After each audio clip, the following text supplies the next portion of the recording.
Heavy rains and floods have plagued Maryland this month, the rainiest July on record. So what's to blame? Well, it depends on who you ask. The meteorologists at Climate Central say the answer is human-related climate change. A hallmark sign with climate change is an increase in heavy precipitation events like what we're seeing around the Baltimore area right now. Woods Plackey says humans are adding additional greenhouse gases to the atmosphere, creating a warming effect and causing extreme weather. We've got this globe that's made up of mostly water.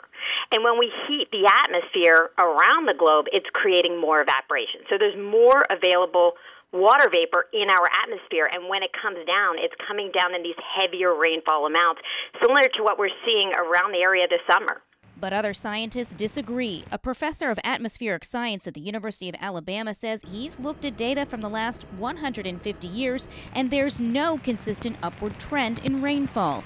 He doesn't think this record month of rainfall is caused by human climate change. I would say that you cannot prove that or demonstrate that, because when you look around the world, the vast majority of the world is not having rainfall records. And as for the increased flooding, he has a different but still human-caused explanation for that. The infrastructure has grown so much in a place like Baltimore, Ellicott City, and so on, that has affected the runoff, and the floods then have a much greater impact than they would have, say, 100 years ago or so. The issue of climate change will continue to be a controversial topic, but one thing most people can agree on: they hope the rain lets up soon. In Baltimore, Kim Dacey, WBAL TV 11 News.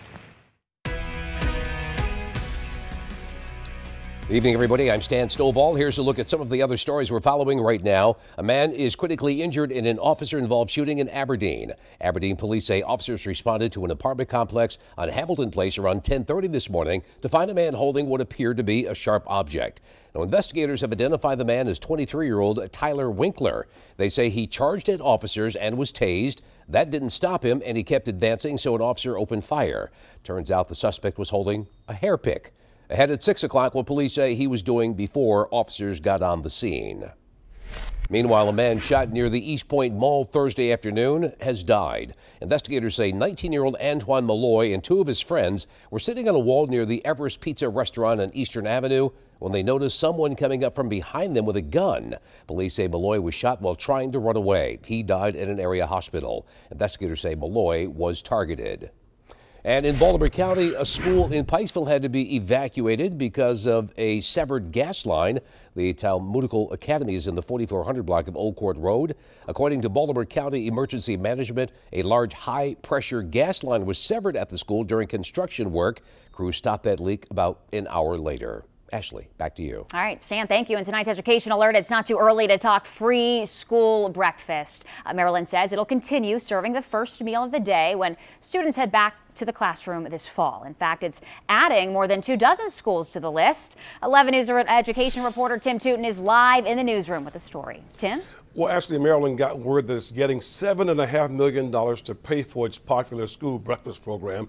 Now, this year, the state is putting up an extra $650,000 to add even more schools to that list.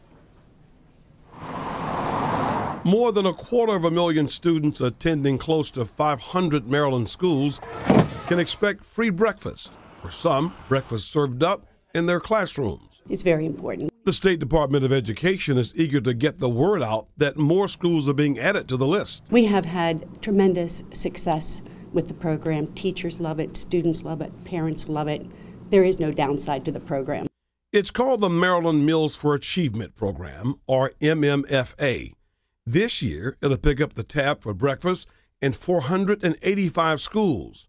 In the Baltimore region, that includes 80 schools in Baltimore County, 47 in Anne Arundel County, 17 in Howard County, 14 in Harford, and 4 schools in Carroll County. I think it's awesome. I think all schools should do it. Baltimore County is set to add 14 new schools to its current breakfast list. That's still important. All kids love breakfast, whether it's cereal or breakfast bar. You know, like along the fact that they eat, that's what's important. The free breakfast program was launched 20 years ago with a half a dozen schools. And no one is surprised it's grown so quickly based on the in-school benefits. They aren't hungry, they're not running to the nurse's station, they're staying awake. They're learning. The program is also available for Maryland students in 24 middle schools. To get a closer look at the entire list of schools offering free breakfast this fall, go to our WBAL TV app. Live in the 11 newsroom, Tim Tootin, WBAL TV 11 News.